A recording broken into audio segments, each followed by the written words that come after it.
Yo, what's up mga kaibigan? This is I2K po again. Ngayon nandito ulit tayo sa channel ni Pinas News Insider. Dito ulit tayo magbibigay ng komento at reaksyon. Kaya samahan nyo guys. Let's go!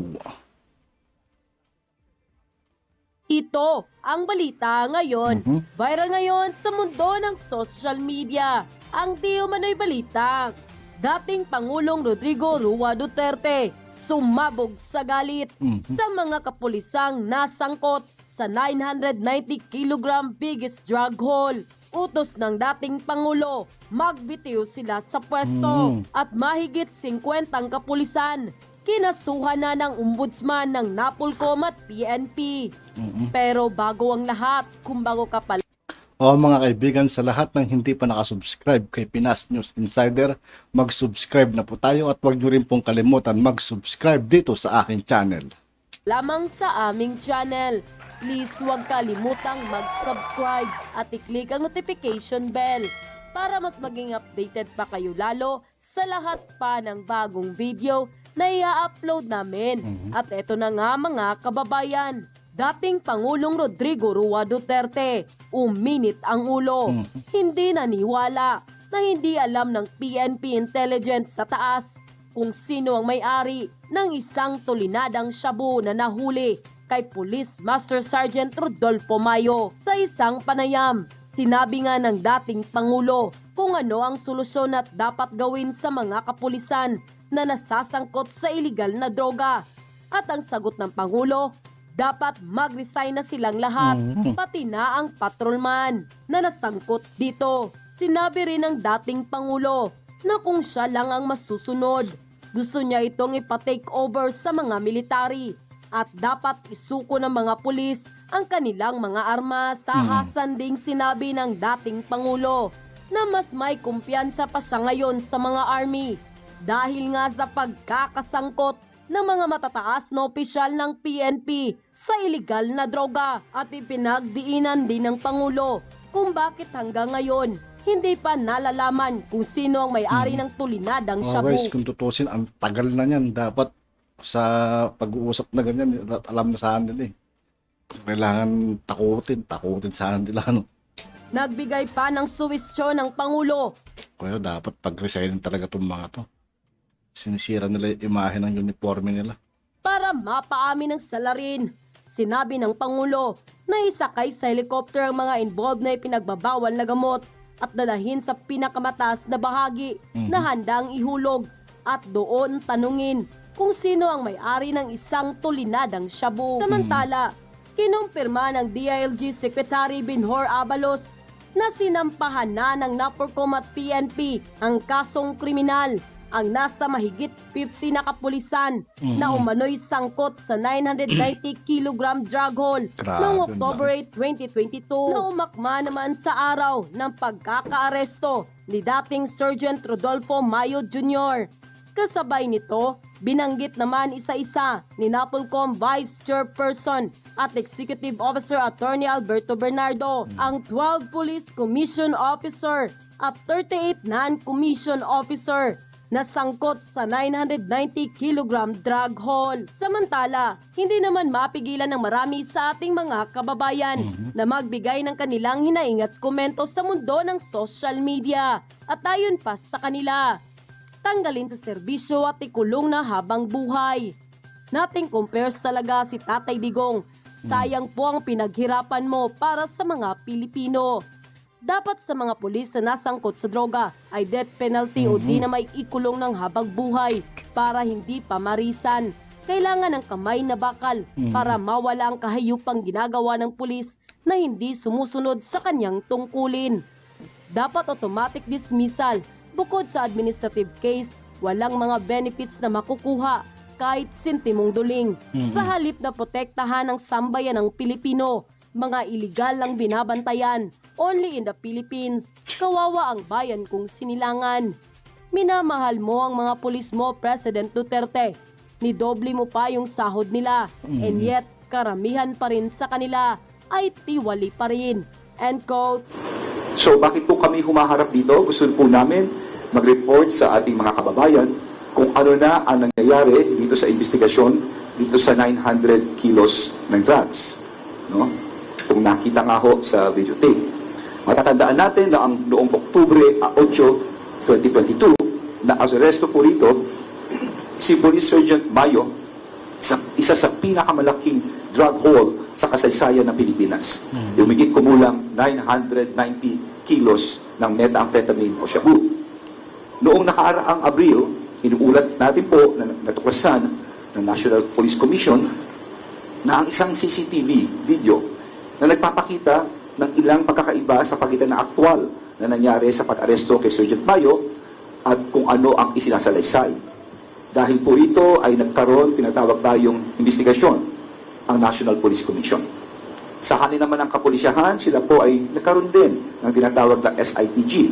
Kung maalala nyo sa 42 kilos, yung shabu, at bandang huli po, ito po na isinama na rin ang 900 kilos. Dahil po rito ay mas minabuti na ipagsama na ang NAPOLCOM Fact-Finding Committee at ang Special Investigation Task Force ng PNP. Nagsama na ho. No?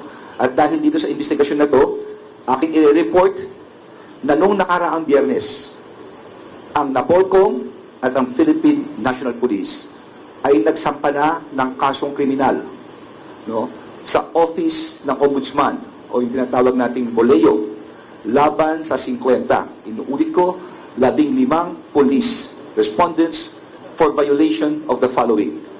Number 1, Republic Act Number 3019 or the Anti-Graft and Corrupt Practices Act. Number 2, Republic Act Number 9165 or the Dangerous Drugs Act as amended. Number 3, Revised Penal Code in particular, Article 171 on falsification, Article 183 on perjury, Article 184 on false testimony, and Article 217 on malversation of public property. And of course, Presidential Decree Number 1829 o yung tinatawag nating obstruction of justice.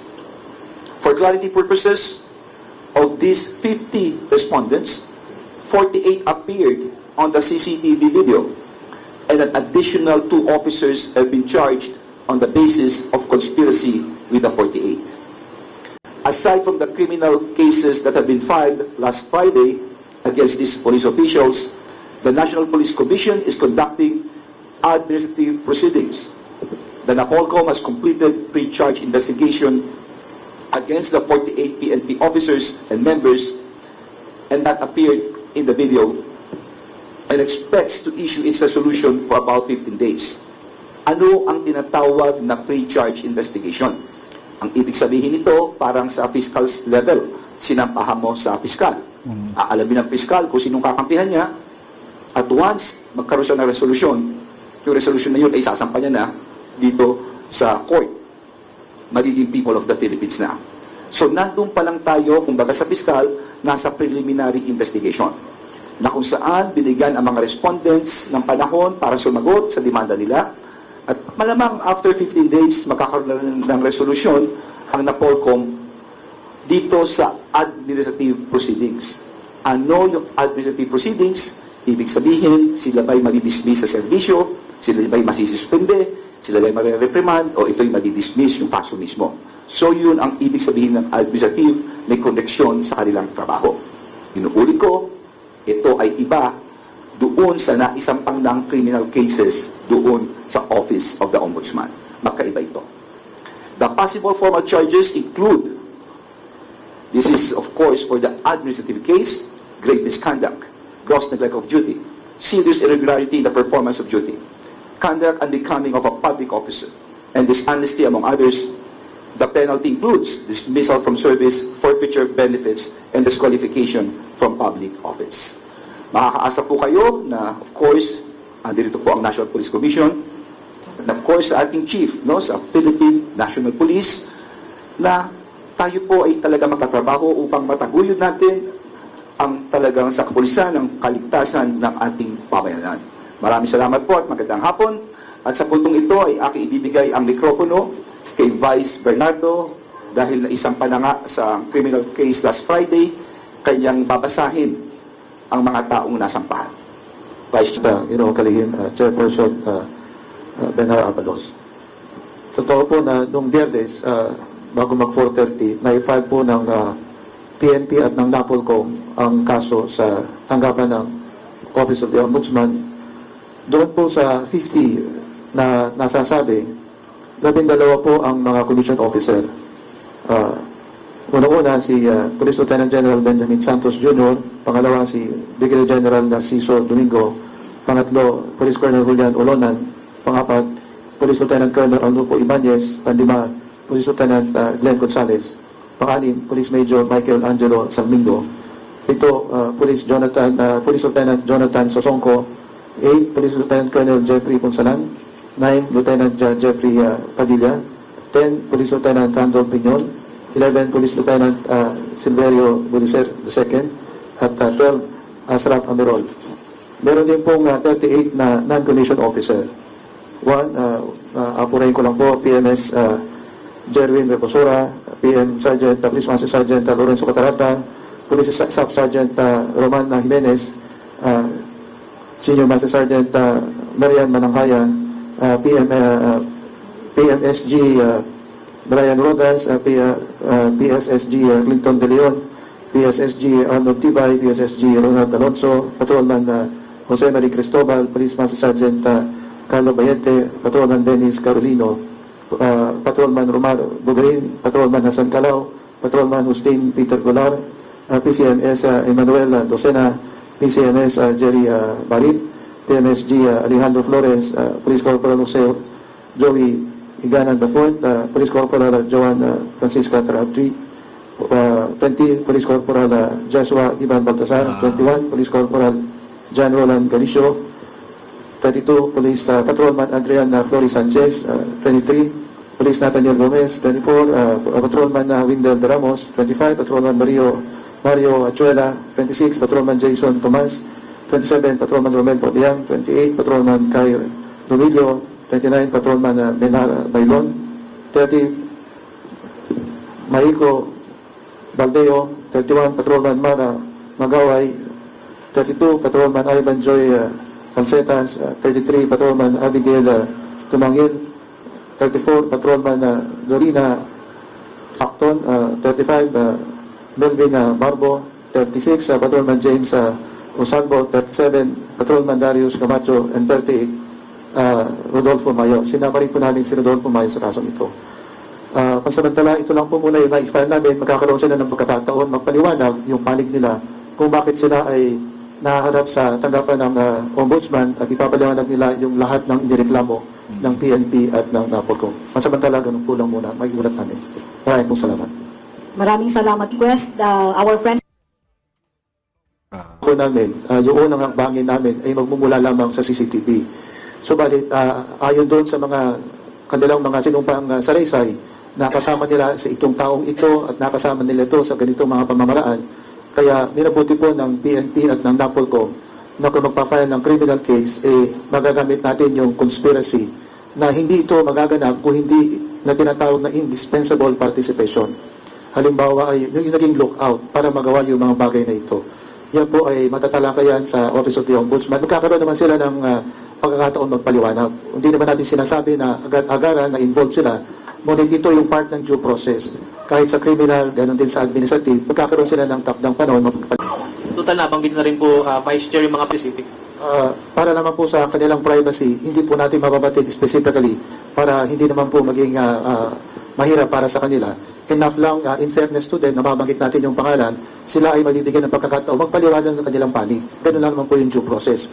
Subalit, base naman doon sa privacy law na hindi natin isasambulat yung mga specific na ginawa nila para naman magkaroon din sila ng pagkakataon.